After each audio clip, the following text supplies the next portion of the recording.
देवादेव भगवान श्री शांतिनाथ भगवान की जय। परम पूज्य भावलिंगी संत राष्ट्रपति शमनाचार्य गुरुदेव विमल सागर जी महामनिराज की जय। जिनागम पंथ जयवंत हो। जय हो जय हो जय हो जय हो जय हो भगवान।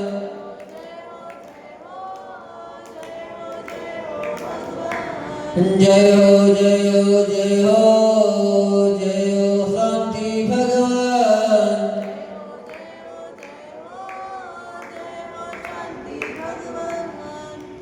हम आए हैं द्वार तुम्हारे,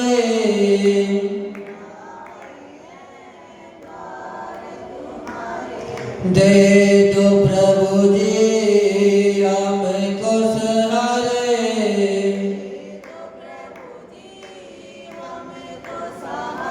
शांतिनाथ भगवन भगवन भगवन।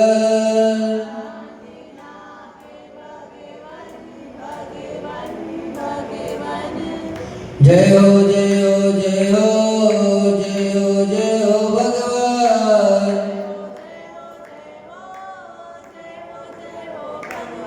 छवि वितरागे प्यारे प्यारे लागे,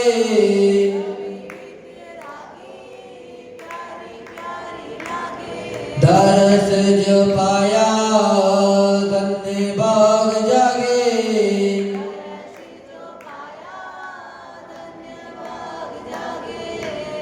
चरणों करो नमन नमन नमन।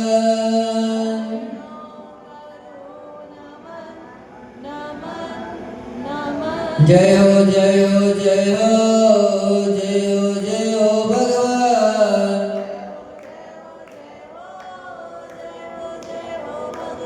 सर्वज्ञ स्वामी शरण में आया,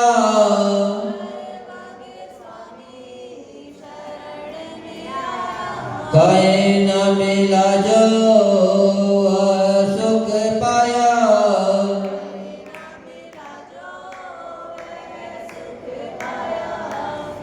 हर्षित हुए नयन नयन नयन।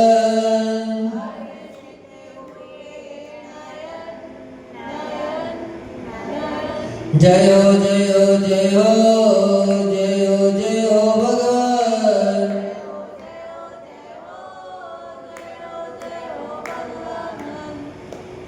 हित उपदेशी आप कहते,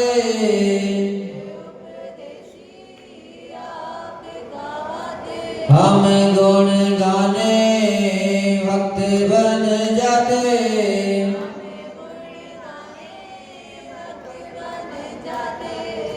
छोड़ो न अब चरण चरण शरण।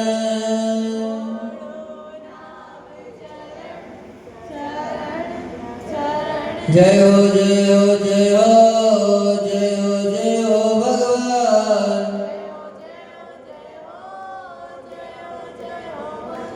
आरजी के बाबा कहते,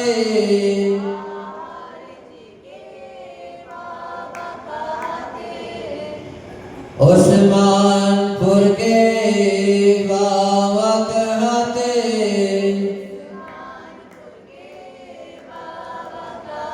यक्ष यक्षिणी भी सिर को नवाते।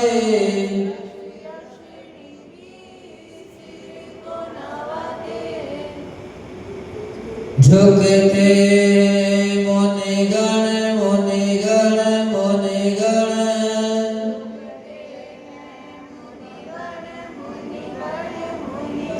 जय हो जय हो जय हो जय हो जय हो भगवान।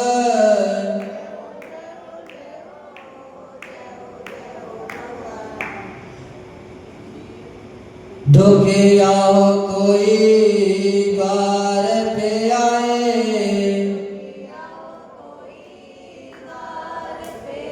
हंसता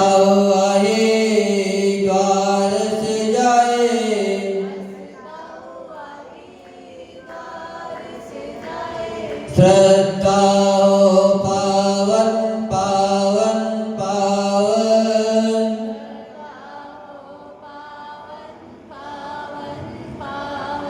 जय हो जय हो जय हो जय हो जय हो भगवान,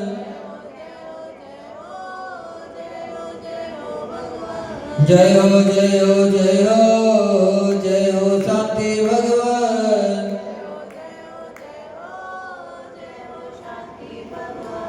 जय हो देवादिदेव भगवान श्री शांतिनाथ भगवान की जय। परम पूज्य भावलिंगी संत राष्ट्रगी शमनाचार्य गुरुदेव विमल सागर जी महामुनिराज की जय। जिनागम पंथ जयवंत हो।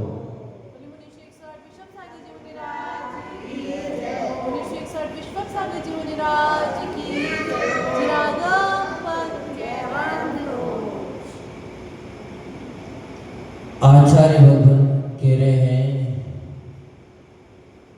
कि अगर मंजिल को प्राप्त करना है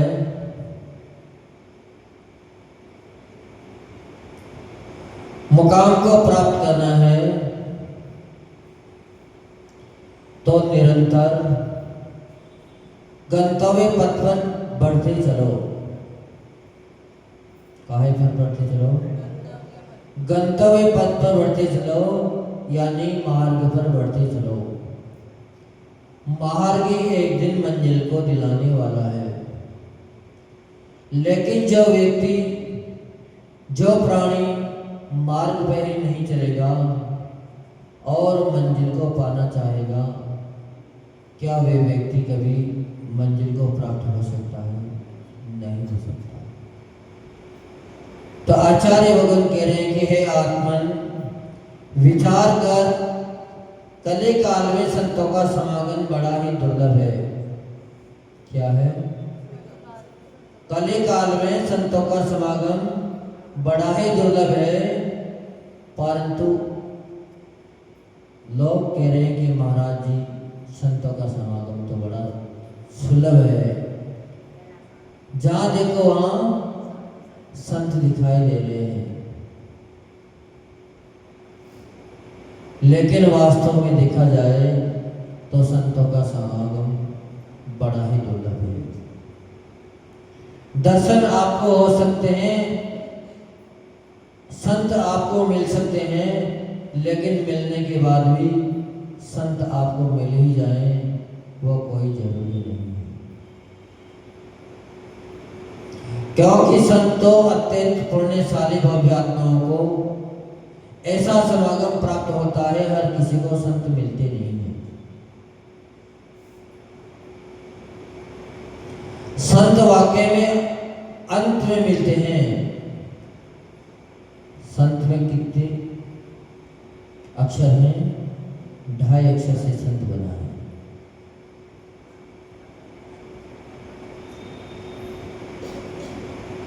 स और न और त, यानी कि संत वास्तव में अंत में मिलते हैं। प्रारंभ में जिसको संत मिल जाते हैं उसका तो निर्वाण हो जाता है, पर जो मध्य में जिसे संत शरण मिल जाती है वो रास्ते में ही भटक जाता है, वो मंजिल पर नहीं पहुंच पाता। और जो अंत में शरण को प्राप्त हो जाते हैं, यानी अंत में जो संत को मिल जाते हैं, वो भी अपनी मंजिल को प्राप्त हो जाते हैं।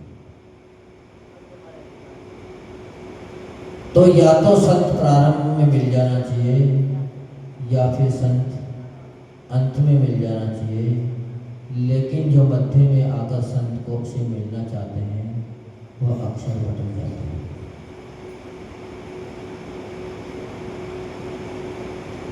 आचार्य भगवान कह रहे हैं पर यहाँ कि संत तो साक्षात चलते फिरते तीर्थ हैं। क्या है? साक्षात चलते फिरते तीर्थ हैं। हम चाहे तो इनके माध्यम से अपने जीवन की धुरा संसार परिभ्रमण के चक्र को समाप्त करने की ओर मोड़ सकते हैं। और यदि भक्ति भाव पूर्वक इनके चरणों की शरण ग्रहण की जाए तो आत्म कल्याण मय पद पर प्रशस्त होने में संतों के आश्रय में को प्राप्त हो सकते हैं, क्योंकि संतों के आश्रय में आ गया उसकी जीवन धारा में एक अनोखा परिवर्तन आ गया, क्योंकि परिवर्तन लाने वाले संत ही हैं।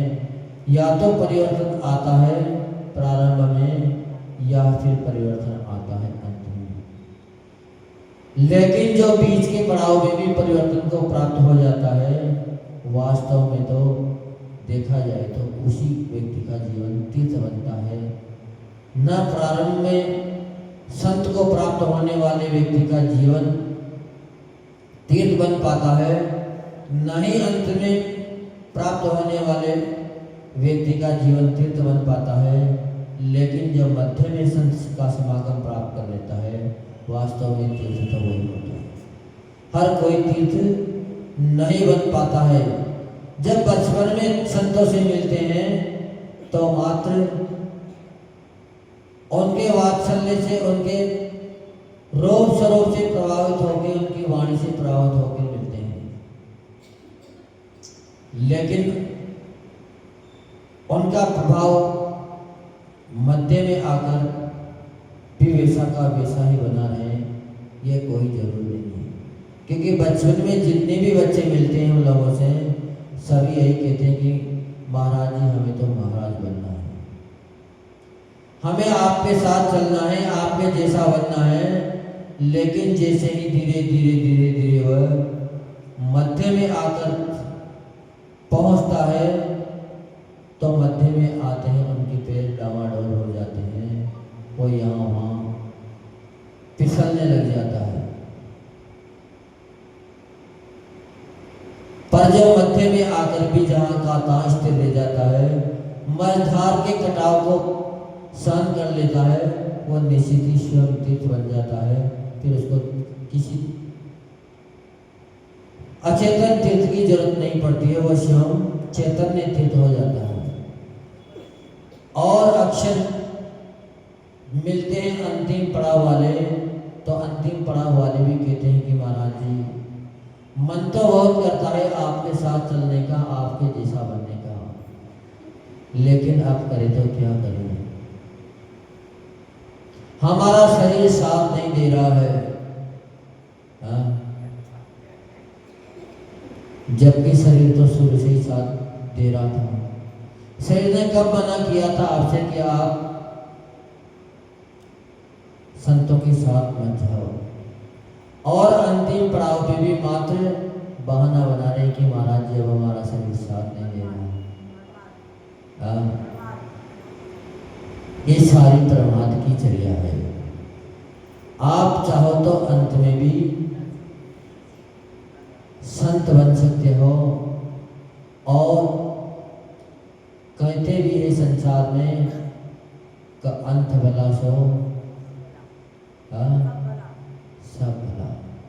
जिसका अंत सुधर जाता है उसका सारा काम सफल हो जाता है, लेकिन अंत तभी सुधर पाता है जब प्रारंभ में आपने उस डगर की तरफ पैर बढ़ा लिया हो, तभी आपका अंत सुधर पाएगा। नहीं तो अंत बहुत ही कम लोगों का सुधरता है, क्योंकि जैसा संस्कार जीवन में आ जाता है, जैसा अभ्यास आपने कर लिया, वैसा ही अभ्यास अंत में भी फलित होता है, क्योंकि अंत तो मात्र फल को देने वाला है।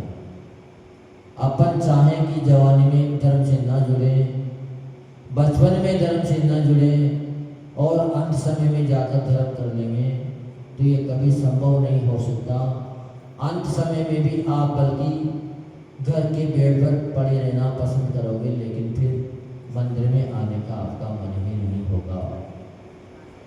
घर पे 4 बात यहाँ वहाँ की सुनने को या सुनाने को मन कर सकता है, लेकिन मंदिर में आकर जिनवाणी सुनने का आपका मन नहीं करेगा, क्योंकि अंत तभी सुधरता है जब प्रारंभ की गतिविधियां बेसी होती है। सर्वप्रथम ही आपने मार्ग गलत चुन लिया तो फिर बीच में कितना भी यहाँ वहाँ देखते जाना, मार्ग को सही करने की कोशिश करना, लेकिन फिर भी आप गंतव्य तक नहीं पहुंच पाओगे। तो आचार्य भगवान यहाँ कह रहे हैं कि संतों के आश्रय में आ गया, उसकी जीवन धारा में एक अनोखा परिवर्तन आ जाता है। उसकी दृष्टि प्रतिपल सत्य की खोज में लग जाती है। इसलिए हे आत्मन, यदि तू अपनी उन्नति चाहता है तो संतों का समागम कर अपने कर्तव्य को स्मरण करता हुआ गंतव्य पथ की ओर बढ़ने में तनिक भी संकोच मत कर। लेकिन ये जीव अनादि से ही संकोच में जी रहा है और अंत तक वह संकोच में ही जीता रहता है। बचपन में संकोच आ जाता है, परिवार का दबाव रहता है, घर बुजुर्गों का दबाव रहता है, तो वह आगे नहीं बढ़ पाता है।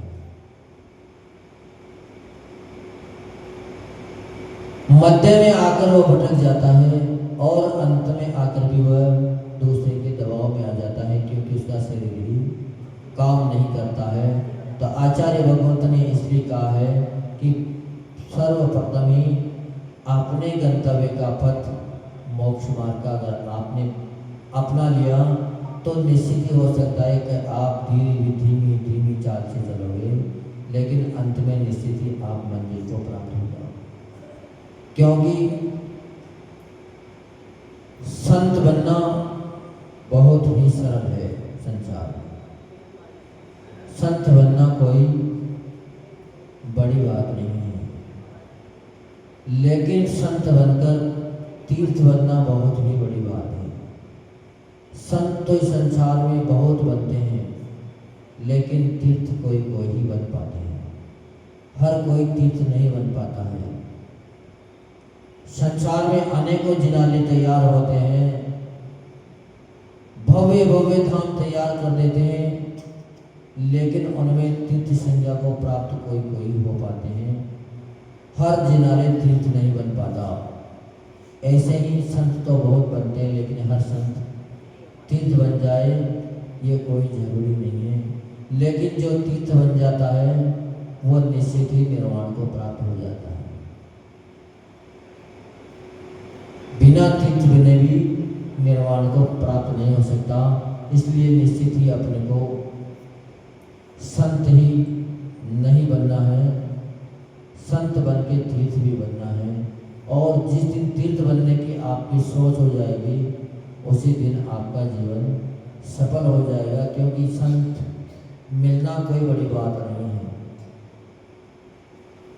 लेकिन संत मिलने के बाद संत जैसे बनने के भाव आपके हो जाएं, ये बहुत ही बड़ी बात है।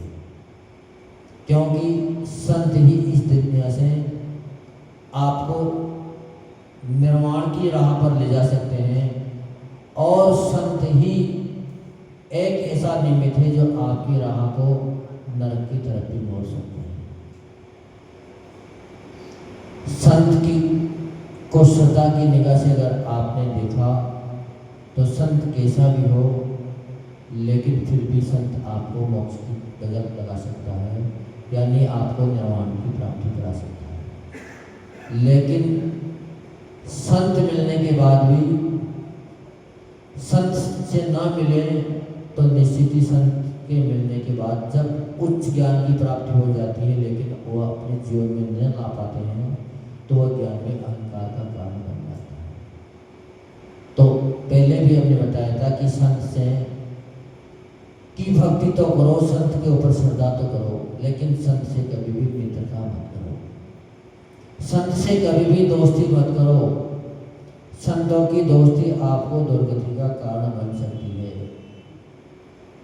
पर संतों की भक्ति आपको कभी भी दुर्गति का कारण नहीं बन सकती। इसलिए आचार्य भगवंतों ने कह दिया कि कली काल में संतों का समागम बड़ा ही दुर्लभ है, लेकिन जो संतों के समागम को सुलभ मान लेते हैं, सुलभ समझने लग जाते हैं, वास्तव में उनका बहुत ही दुर्भाग्यशाली है, क्योंकि संत तो बड़े पुण्य भाग्य से मिलते हैं, पुण्यशाली जीवों को मिलते हैं।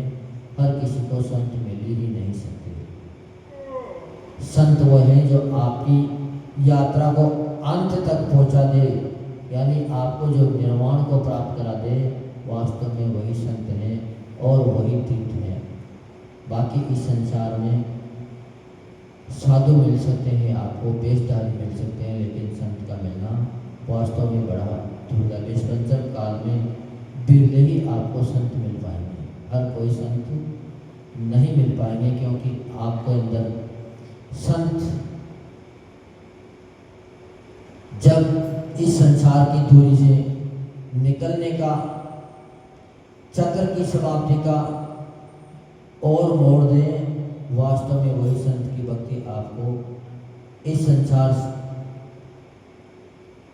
से पार उतार सकती है, संसार से का अंत करा सकती है। लेकिन अगर संत मिलने के बाद तो संत में अंदर भक्ति ना आई, तो संत का मिलना भी आपके लिए दुर्भाग्य का कारण बन सकता है।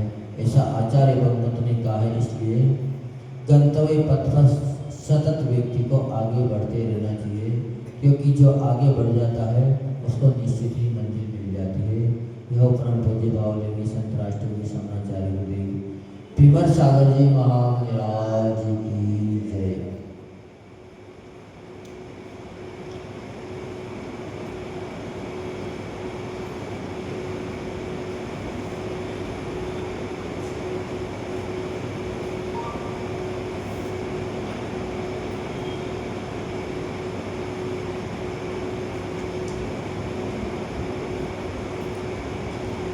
कली काल में संतों का समागम बड़ा ही दुर्लभ क्यों कहा आचार्य भगत ने, बताओ।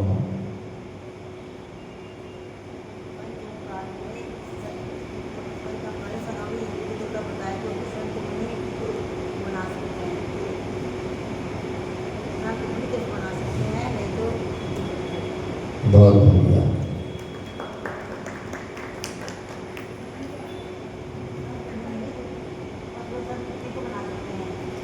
क्या कभी संतों का समागम पापी व्यक्ति को हो सकता है?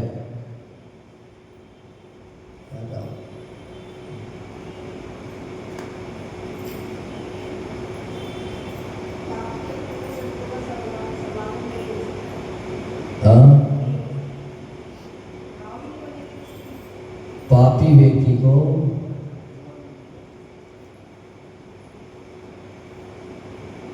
वास्तव में देखा जाए तो संतों का समागम नहीं हो सकता। पापी व्यक्ति को धन मिल सकता है, परिवार मिल सकता है, लेकिन संत तो पीछे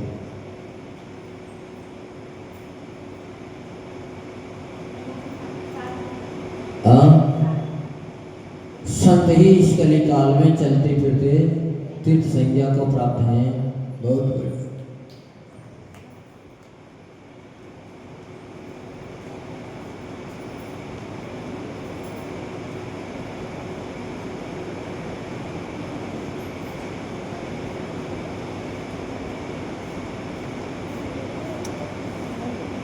क्या संतों के आश्रम में आने से ही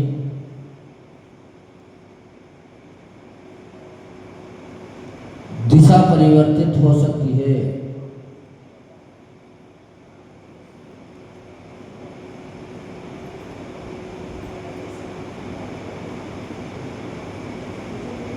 पीछे बताओ।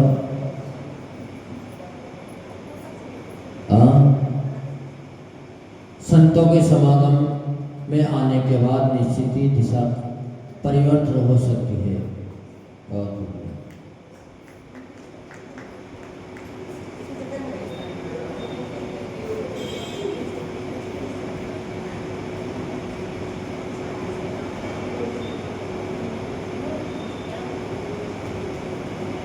क्या कभी संतों के बताए हुए मार्ग पर संकोच करने वाला मंजिल को प्राप्त हो सकता है?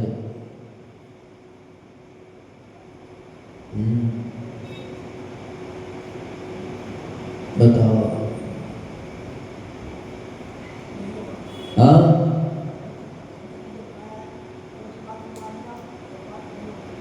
नहीं हो सकता। बहुत बढ़िया।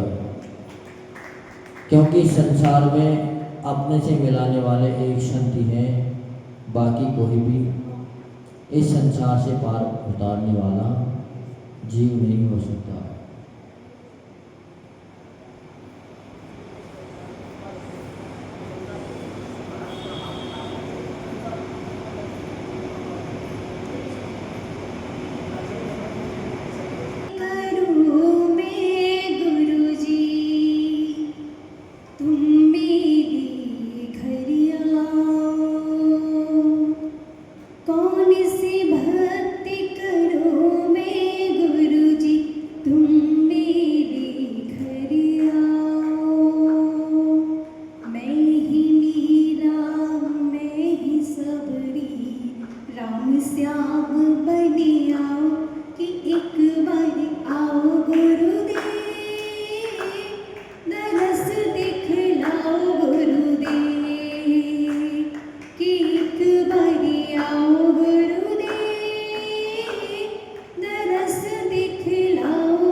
श्री विषम सागर जी विश्व